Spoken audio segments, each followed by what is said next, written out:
This channel is supported by TrueFire. TrueFire is an online library of lessons from some of my favourite players. There's thousands of lessons on there. You can use the promo code JNC40 to get 40% off of any of their courses.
Okay, so if you're a person who uses the Helix, HX Stomp, Podgo, any of these things that you've been grabbing my presets for, now the place to get them from is Gumroad. The reason being it's a little bit easier to keep track of and transactions and all that stuff.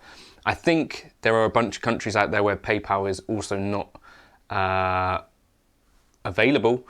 So Gumroad will be the place to grab things from now. I might also chuck some backing tracks up there. I wanted to do a video today about something, but the thing hasn't arrived.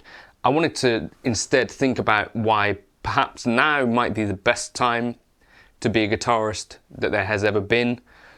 And at the same time, there are a few negatives around, you know, the current state of the music industry, the state of, you know, being a guitarist and all that sort of stuff. So I guess the first thing to say is that for most people, playing guitar is not going to be one of these things where you're a touring musician, right? That is like the tiniest amount of people in the world, right? So for most people, myself included, being a major recording artist or a major label artist or a touring musician who goes around the world, that's probably not in play for the majority of people watching this, except for a few of you, all right? But for the rest of us, I think guitar can be sort of a semi-professional, professional job for those that want it. For some people, it can just be a hobby. For some people, it can be a thing that you use to take steam off and, you know, relax at the end of a hard day. And for me, it's kind of all of these things. I make money as a guitarist playing in pubs, clubs, and doing weddings. But also obviously on here recording music and that sort of thing, and teaching or whatever it is that I do, making presets, that sort of stuff. But I also use it as a way to sort of relax, or try to, and just enjoy maybe the end of a day, the start of a day. For me, the guitar as a thing has been, since I was very young, a thing that I needed to do pretty much every day to feel normal. And I think that might be the case for a few of you. It might not be. Leave a comment if it's not. But the state of play in 2022, I think it's possible now to get a really good guitar for less money than it has ever been in the past, if you allow for inflation and all that sort of stuff. So if you think about things like a Squier Classic Vibe, you think about like a Yamaha Pacifica, you think about Harley Benton, Jet guitars, Psy guitars. At this bottom end of the market, I think it's possible now to get cheap guitars that play incredibly well, and that someone who is professional gigging could easily use one of these. You know, like I've used a Sire S7 Live. These guitars are as good as you need to play posh gigs. I think I saw Casper Jalili the other day gigging a Squier I think it was, I can't remember if it's an affinity or not, but he was on a function gig, or it might have just been a corporate gig, but gigging a Squire, and I thought that's pretty cool. And that's kind of the state of things now, that even the budget gear can be of good enough quality that you can gig it. It didn't always used to be that way, and I think things have kind of improved in the parts of the world where they're building these types of guitars, whether that's Indonesia, China, Korea. I'm not sure that it's actually improved for the people building them though, but we don't get to see what those conditions are like, unfortunately. And yeah, I don't have any idea on that, and I imagine that might not be such a positive thing. Right, other things, it's now possible to get really good tones for not a lot of money, I think. So you don't necessarily need expensive amplifiers, you don't necessarily need the most expensive modelers. I've found on this channel that even the cheaper kind of side of modeling, whether it's NuX, Boss GT1, the things like the HX Stomp, which is, you know, 450 quid. It's not uber cheap, but it's cheap compared to an expensive amplifier. The Boss Airs, you know, not uber cheap, but if you don't need an amplifier, then to play at home, for example, the Boss Airs I think are an incredible experience. I've really enjoyed them over the last few months. So I think there's ways, again, plugins and stuff like that. If you've already got a PC, if you've got an audio interface, then you can get some really cool tones from plugins, whether you buy a Neural DSP thing, whether you buy the Line 6 Helix Native or Scuffum S gear.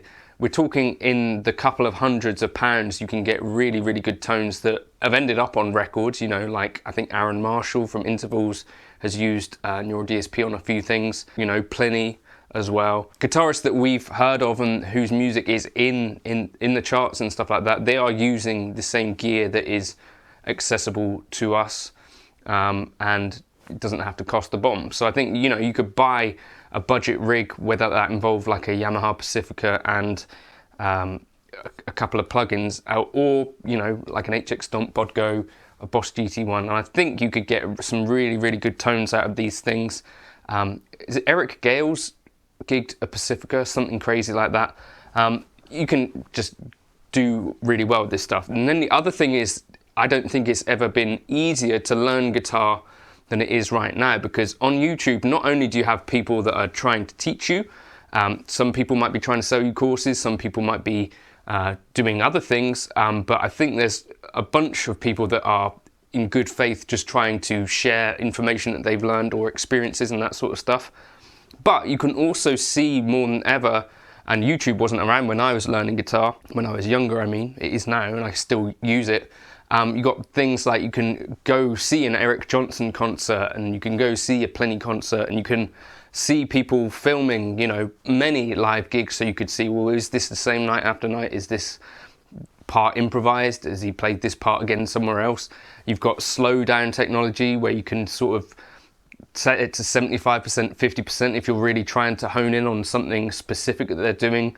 And the camera quality now is so good that essentially if you've got someone that's close up, you're going to get way better footage than even kind of professionally shot footage, you know, 30, 40 years ago.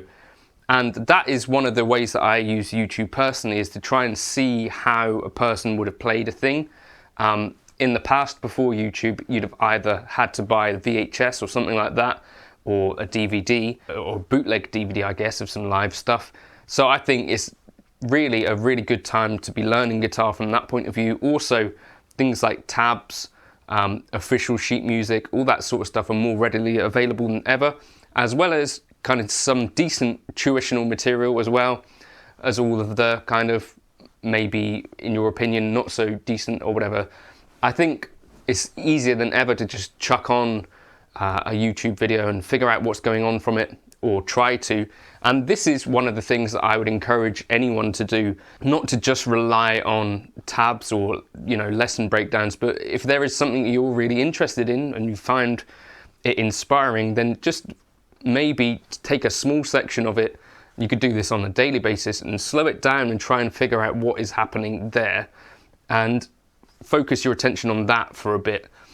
The negative side to all of this stuff, I think it's possibly more difficult to make a living as an original musician than it has been in the past. I think things like you hear from people like Taylor Swift or whoever, who are impossibly wealthy, that the Spotify payments aren't substantial enough. And as someone who has some music on Spotify and gets very few plays, that's why I don't bother pushing it. Yes, the money is small from that. I personally did get played on Radio 1 in the UK a couple of times with the band, but again, the money's not great from that, and the money, until you're doing really well, I think is not necessarily great. But ways that I think are possibly worth pursuing in terms of making a living as a session guitarist, if you're genuinely serious about this sort of stuff, I think there is work out there to be had. So generally what I've found is that people that I know that are involved in that sort of stuff still do plenty of wedding gigs and function gigs and that sort of stuff. So I'd encourage anyone trying to get into that sort of scene, that if you can get into the function scene, so playing weddings, corporate events and that sort of stuff, then that is where you're possibly most likely to meet the other people that are also doing the bigger gigs.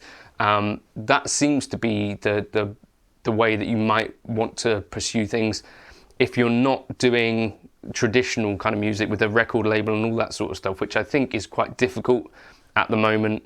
And personally, I'd just spend more energy on YouTube than that. So I think the best time than ever to just be a guitar player. Maybe not the easiest time ever to make money from guitar, but in any case, I think from a gear perspective and from the being able to learn the thing, I think it is really better than ever. You know, back in the day, Eddie Van Halen would have turned his back from the audience so you couldn't see necessarily what he was doing. These days, guitarists all over the world are making educational kind of videos showing how to do a thing more than ever before. So I think it's a good time to be a learner. Let me know your thoughts in the comments. Gumroad will be the place to get the presets if you want them, or Patreon is actually probably the best way to get any of the stuff that you want from me for the cheapest price. So check that out. I'll catch you in another video soon. Cheers for now. Has there been a better year to be a guitarist? Does originality matter?